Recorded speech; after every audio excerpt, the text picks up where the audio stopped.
Hello everyone, good morning. कैसे हैं आप सब? आई होप आप सब ठीक होंगे।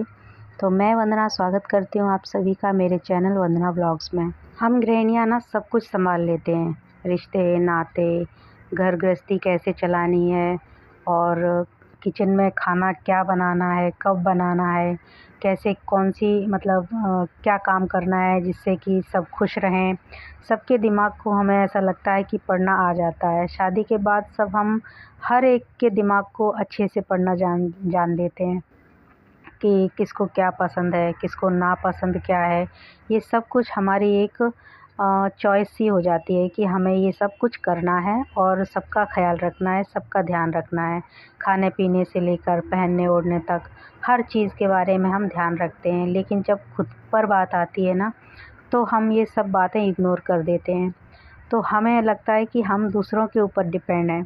अपने आप का ध्यान ही नहीं रख पाते। हमें जब अपनी ज़रूरत के लिए कुछ करना होता है ना, तो हम ये सोचते हैं कि आज नहीं कल करेंगे। बस ये सोचकर हम अपनी पूरी लाइफ़ दूसरों के लिए व्यतीत कर देते हैं। तो यहाँ पर मैं इसी टॉपिक पर बात करूँगी कि अपने बारे में सोचना है तो कब सोचें। और जब भी आपको ऐसा लगे ना, तभी से सच मानिए आपको सोचना शुरू कर देना चाहिए कि हमें अपने बारे में भी सोचना चाहिए, अपने बारे में भी कुछ करना चाहिए। हम दूसरों के लिए तो ज़िंदगी भर से करते आए हैं, लेकिन अब हम अपने लिए जिएँगे, अपने लिए कुछ करेंगे।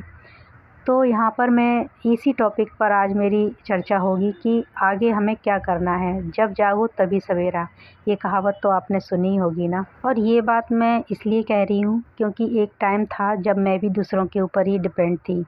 लेकिन मैं ये नहीं कहूँगी कि आज मैं अपने हस्बैंड पर डिपेंड नहीं हूँ। मैं चाहूँगी कि मैं ज़िंदगी भर अपने हस्बैंड पर डिपेंड रहूँ। लेकिन जिन लोगों के ऊपर मैं डिपेंड थी ना, तभी मैंने एक बात सोची थी कि किसी दिन अगर मैं खुद से कुछ करना चाहूँगी, तो मैं जो मेरी ज़िंदगी है, जो एक तरह की लाइफ़ है मेरी, इससे मुझे छुटकारा तभी मिलेगा जब मैं खुद कुछ कर सकूँगी। तो धीरे-धीरे देखिए, मैंने सिलाई के बारे में भी आपको बताया कि किस तरह से मैंने अपनी सिलाई की जर्नी स्टार्ट की थी। तो मेरे ससुराल में किसी को भी पसंद नहीं था कि मैं सिलाई सीखूँ या दूसरों के कपड़े सिलूँ। तो ऐसे ही होता है कि जब आप खुद के लिए कुछ करना चाहोगे ना, तो किसी को पसंद नहीं आएगा कि आप वो काम करो। जो काम आप दूसरों के लिए करते आओगे ना, वही काम उन लोगों को पसंद आएगा कि बस जो काम आप आज तक कर रहे हो, वही आप ज़िंदगी भर करते रहो। खुद के लिए अगर जिस दिन सोच लिया आपने, उसी दिन सबके बुरे बन जाओगे। वैसा ही मेरे साथ भी हुआ था कि अगर मैंने जिस दिन सोचना शुरू किया था ना, और सबको पता चला कि मैं ये कुछ करना चाह रही हूँ या कुछ कर रही हूँ, तो उसी दिन मैं सबकी और बुरी बन गई थी। तो वहाँ पर मेरी एक जर्नी दूसरी स्टार्ट हुई थी कि एक तरफ तो मेरा घर गृहस्थी का जो मैं काम करती थी, वो करना मैंने ऐसा नहीं है कि बंद कर दिया था। वो सारा काम करने के बाद ही मैं अपना सिलाई जो भी थी ना, वो सीखने जाती थी। सबसे पहले तो मैंने घर बैठे ही सिलाई सीखी थी। कहीं जाना नहीं, कहीं आना नहीं, किसी से बातचीत नहीं, कुछ नहीं। लेकिन ऐसा होता है ना कि किसी से बातचीत ना करो, वही अच्छा रहता है, दूसरों की नज़रों में। तो मेरा भी यही था, मेरे साथ भी यही हो रहा था कि मैं किसी से बातचीत कर रही थी और किसी के पास 2 घंटे बैठती थी। बस इतनी सी बात थी मेरी कि कुछ अपने लिए सीख रही थी, कुछ अपने लिए करना चाहती थी। तो ये दूसरों को नागवारा थी। तो ये पसंद नहीं था किसी को कि मैं अपने लिए अब कुछ करने वाली हूँ। तो बहुत सी बातें हुई, बहुत सारा कलेश हुआ घर में कि ये क्या करने वाली है, क्या कर रही है और दूसरों के कपड़े सिलेगी। तो बहुत ज़्यादा कलेश हुआ था उस टाइम पे। तो मैं यही बोलना चाहूँगी कि जब जागो तभी सवेरा। आपने अगर अपने लिए कुछ ठाना है कि आप करोगे, तो वो आप काम करिए, क्योंकि दूसरों के लिए जब तक जियोगे आप, तब तक दूसरों के लिए ही जीते रहोगे। लेकिन जिस दिन आपने सोच लिया ना कि अब खुद कुछ करना है, उस दिन से समझना कि आपने अपने लिए जीना स्टार्ट कर दिया है। देखिए, उम्मीद लगाना गलत नहीं है, लेकिन हद से ज़्यादा उम्मीद लगाना भी स्वाभाविक नहीं है। अगर उम्मीद लगा सकते हैं, लेकिन हमारा नेचर भी होता है कि हम किसी से उम्मीद लगा कर बैठे हैं। लेकिन हद से ज़्यादा अगर आपने किसी से उम्मीद रख ली ना, और वो उम्मीद पूरी ना हो, तो हमें बड़ा दुख होता है। देखिए किसी तरह से हम किसी से बोलते हैं कि ये हमारी बातों में आकर जैसा हम बोलें वैसा ही करे, तो ये तो गलत है ना।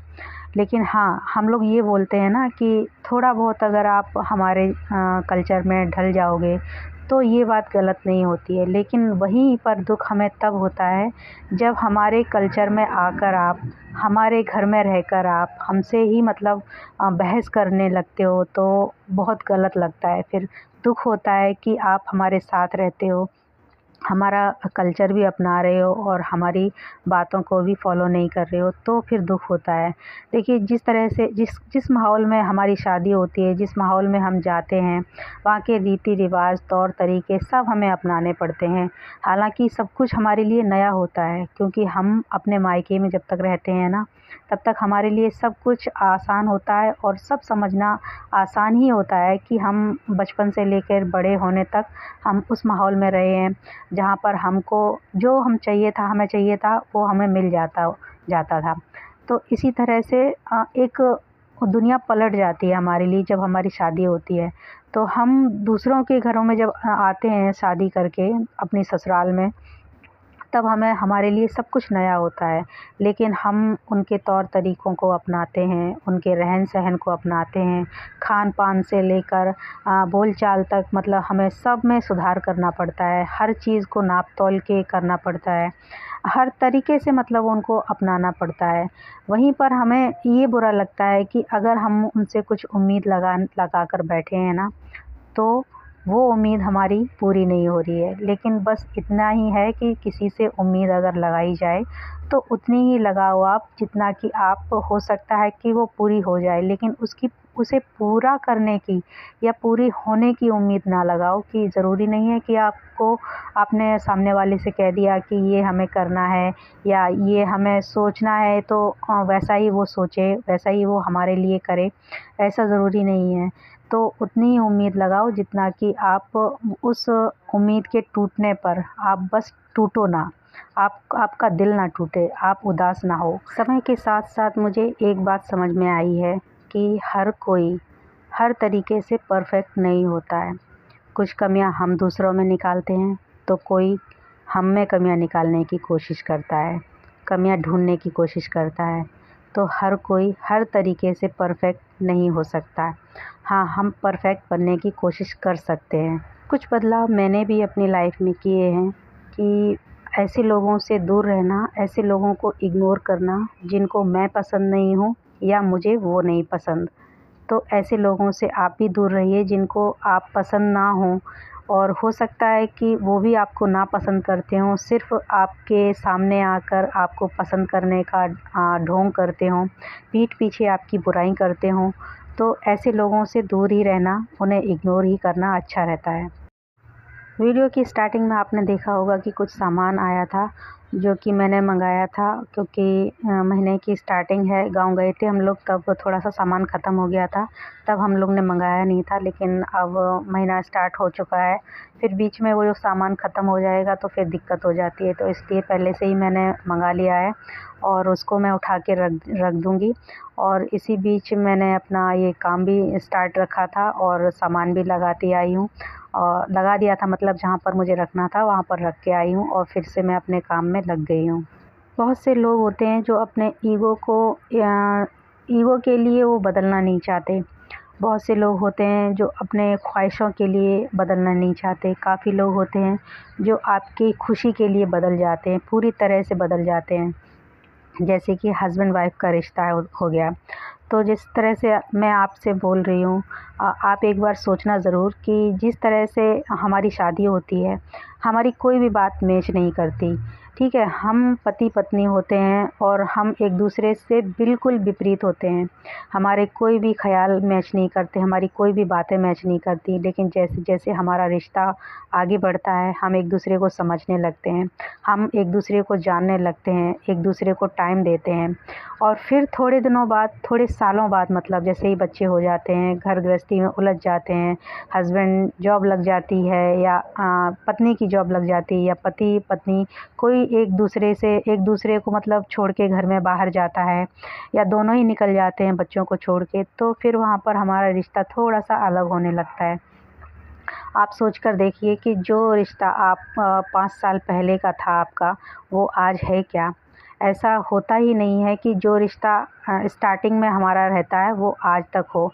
लेकिन हाँ, हम एक-दूसरे को समझते हैं, एक-दूसरे की भावनाओं की कदर करते हैं, हम एक-दूसरे की बातों की कदर करते हैं और एक-दूसरे को समझते हैं।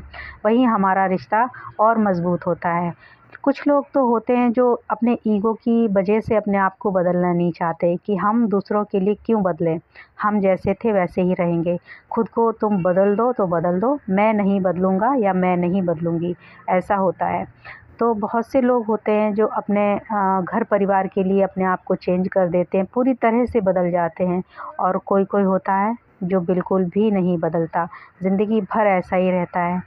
तो आप सोच कर देखिए कि आपके साथ ऐसा कौन है, आपके आस-पास में है या आपके घर में है, कौन है ऐसे जो आपसे उम्मीद लगाए हैं या आप उनसे उम्मीद लगाए हो? तो एक बार ज़रूर आप ठंडे दिमाग से ये बात मेरी सोचना कि मैंने जो भी कहा है वो सबकी लाइफ़ में होता है, ठीक है? मेरी भी लाइफ़ में होता होता है और हुआ है। इसलिए आज मैंने इस टॉपिक पर बात की है कि उम्मीद हमेशा लगानी चाहिए, लेकिन उम्मीद उतनी लगाओ जितनी जब आप वो उम्मीद को पूरा ना हो सके ना वो उम्मीद, तो आप उस उम्मीद के टूटने पर आप ना टूटो। बस यही मेरा आज का कहना था। और ये मैं थोड़ा-सा वीडियो मेरा लेट इसलिए आया है क्योंकि थोड़ी-सी बिज़ी थी मैं। बेटी की तबीयत भी ख़राब थी मेरी, अब लेकिन वो ठीक है। तो मेरा मन किया आज आपसे इस तरह की बातें करने का। और यहाँ पर सुबह-सुबह मेरा नाश्ता मैंने पोहे बनाए थे और अब हो रहा है 12 बजे का टाइम, तो जो कि मैं यहाँ पर खाना बना रही हूँ। और खाने में बनाए हैं मैंने दाल-चावल और सोया पालक की भुजिया और साथ में बनाई है रोटी। और बेटा भी देखिए नाश्ता पानी करके आ गया था, कुछ आपको दिखा रहा था। तो वो ट्रेडिंग करता है इसलिए कुछ प्रॉफ़िट हुआ रहेगा उसको, तो वो आ गया था दिखाने के लिए। तो यही है मेरी आज की वीडियो। और घर गृहस्थी से जुड़े हुए कुछ ऐसे सवाल अगर आपके मन में आए हों या आप मेरी बातों से सहमत हों तो मुझे प्लीज़ कमेंट ज़रूर करना कि आपको मेरा वीडियो कैसा लगता है देखना।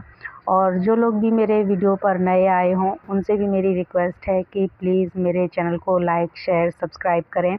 और अगर कोई बात आपको ख़राब लगती है या बुरी लगती है या अच्छी लगती है, कैसी भी लगती हो ना, तो आप एक बार कमेंट ज़रूर कर दिया करें, जिससे कि मुझे पता लगे कि कहाँ मैंने गलती की है। तो अब देखिए सारा काम हो चुका है, मतलब झाड़ू पोछा तो हो ही चुका था सुबह-सुबह और खाना भी मैंने बना लिया है। और जो खाने के जो बर्तन होते हैं ना, कुकर और जो परात वग़ैरह, पटा वग़ैरह, इनको मैं निकाल देती हूँ और हाथों-हाथ इनको साफ़ कर लेती हूँ। इससे होता क्या है कि जब बर्तन निकलते हैं ना खाने के तो बहुत सारे जमा नहीं होते, इसलिए मैं थोड़े-थोड़े करके इन्हें साफ़ करती रहती हूँ, जिससे कि ज़्यादा बर्डन भी नहीं होता और मैं काम आराम से कर सकती हूँ। और इसी बीच मेरे धुल गए थे कपड़े, मशीन हो गई है बंद और अब मैं उन कपड़ों को भी सुखा लेती हूँ। तो यहीं तक था मेरा आज का वीडियो। अगर वीडियो पसंद आए तो प्लीज़ लाइक, शेयर, सब्सक्राइब करें। और जिन लोगों ने अभी तक चैनल को सब्सक्राइब नहीं किया है, वीडियो को लाइक नहीं किया है, तो प्लीज़ लाइक, शेयर, सब्सक्राइब कर दें। चलिए मैं मिलती हूँ अपने अगली वीडियो में, तब तक के लिए बाय, टेक केयर।